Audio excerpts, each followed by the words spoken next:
La Asamblea Nacional aprobó la Ley de Competitividad Energética enviada por el Ejecutivo y decidió también respaldar las acciones del Gobierno Nacional para enfrentar al crimen organizado.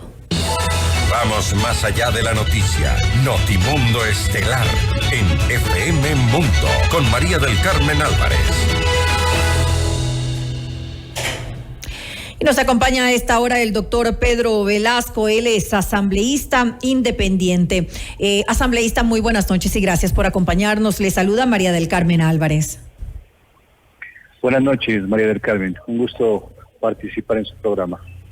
Gracias a usted por acompañarnos en este espacio, asambleísta. Ante la situación actual, sin lugar a dudas, es importante pues que haya unidad entre todas las instituciones del Estado y que se respalde pues al Ejecutivo y a las fuerzas del orden con un objetivo común, que es devolverle la paz a nuestro país.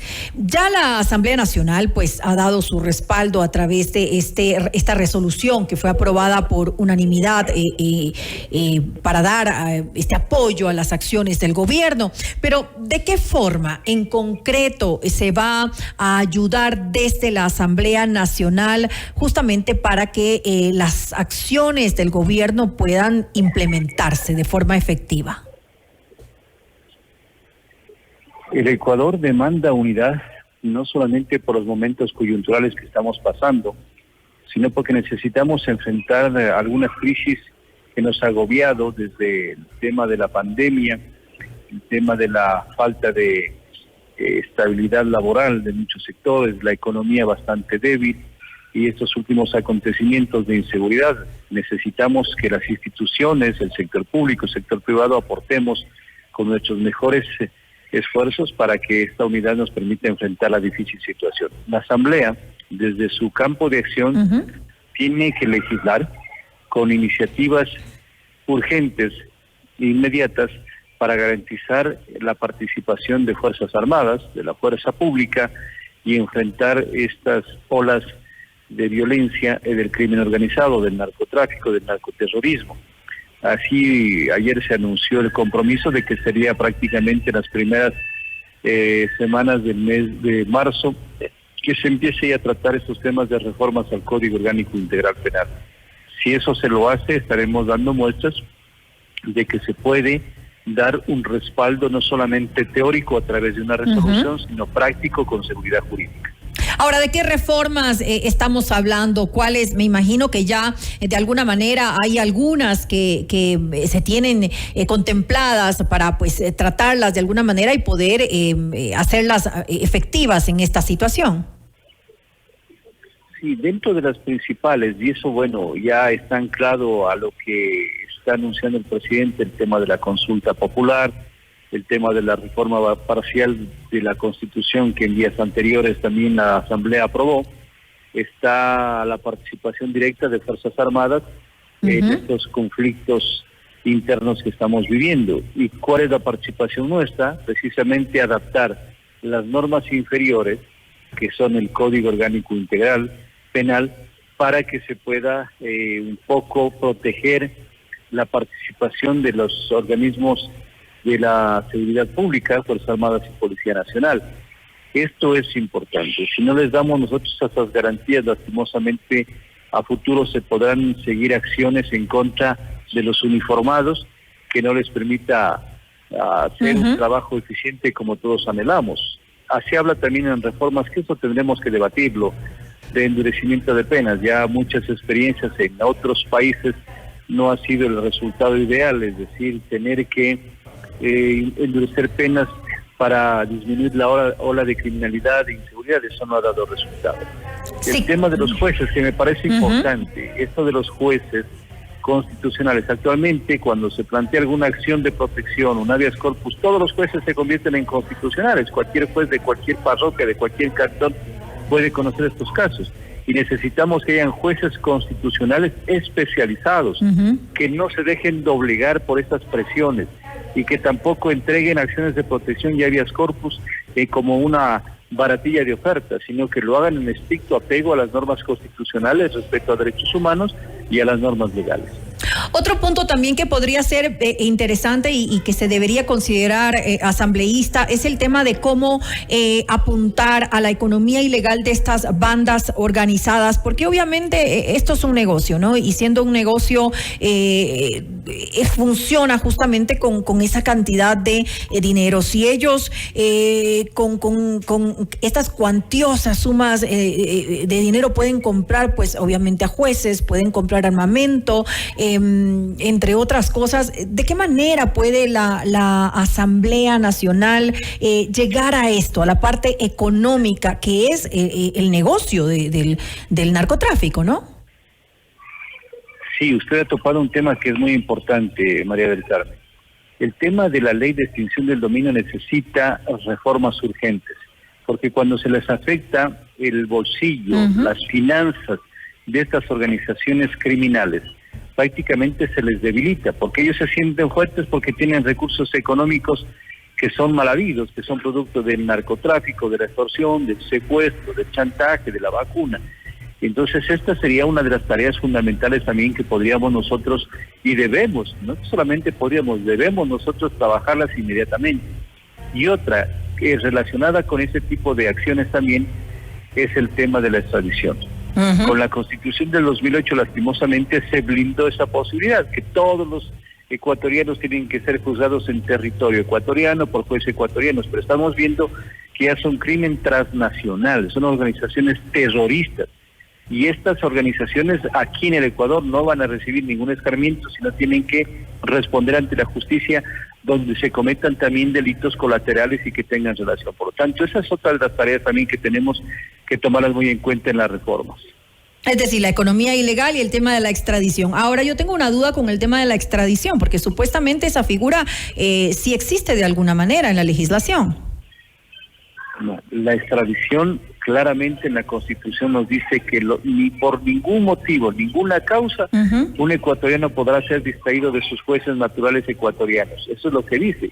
Y para ello lo que está enviando precisamente la consulta del presidente de la República, una de las preguntas de la extradición. Y creo que eso en otros países, si bien es cierto, no ha sido la solución o la panacea, pero sí da resultados. En Colombia, y yo tengo conocimiento por la cercanía que vivo en la frontera, de que hay procesos en donde muchos de los crímenes que se cometieron tuvieron que responder precisamente en otros países, especialmente en Estados Unidos.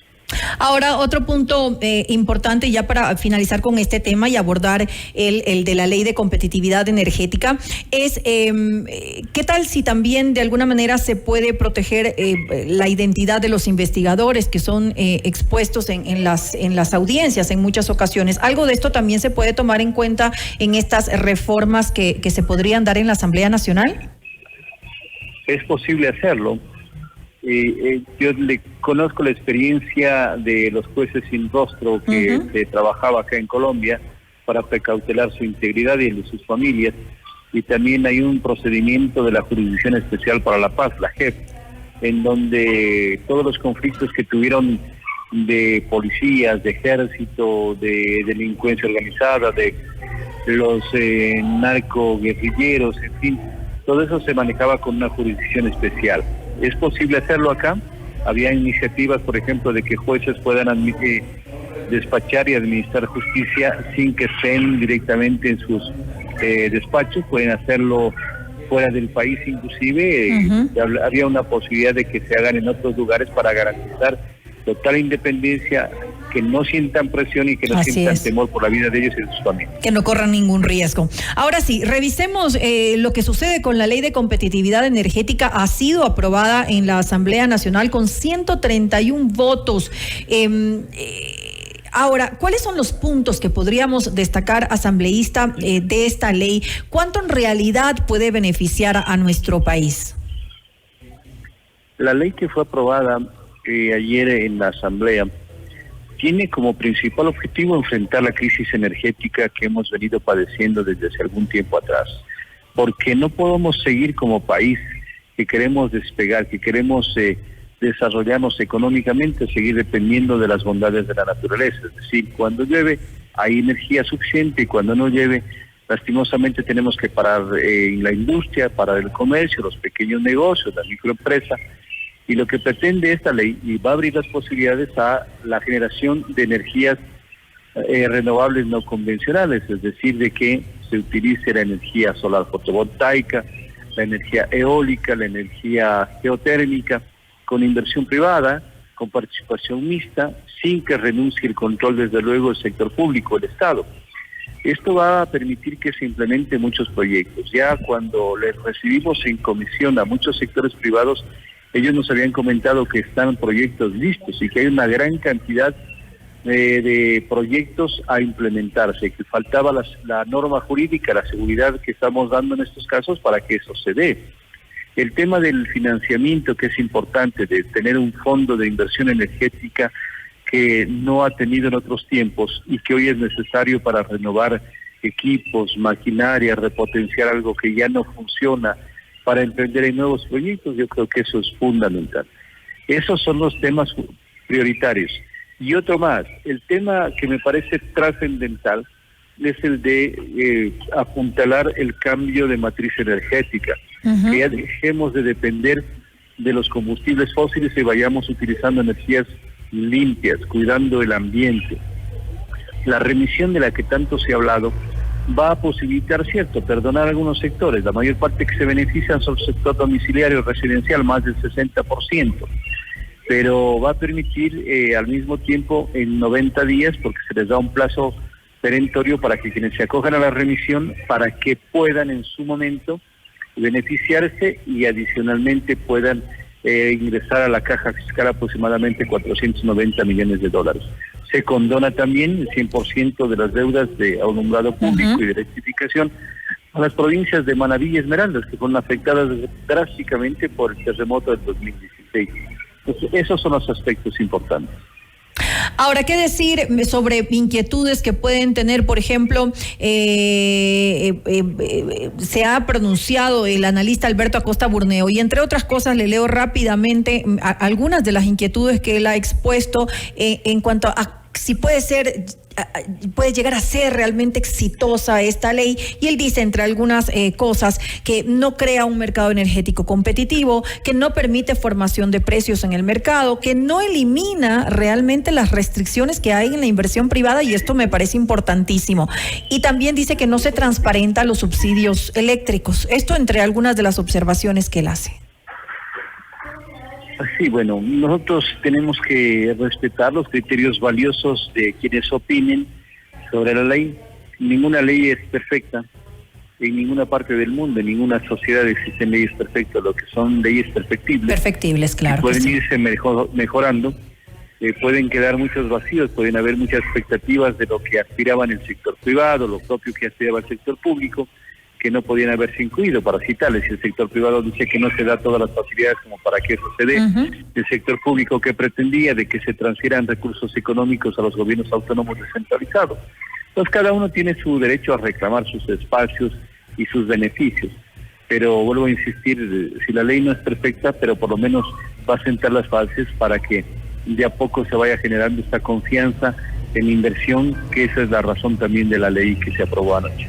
Es un inicio y realmente es importante para el país contar con esta ley, porque de alguna manera sí, usted lo ha dicho, las leyes no son perfectas, pero son perfectibles, y de esta manera pues iniciamos un trabajo importante para ya eliminar estos problemas que tenemos con la electricidad en nuestro país. Le quiero agradecer pues nuevamente al doctor Pedro Velasco, asambleísta independiente por la provincia de Carchi, por habernos acompañado en esta entrevista. A usted, muy gentil por la invitación, y que tenga una excelente noche, María del Carmen. Usted también, una muy buena noche.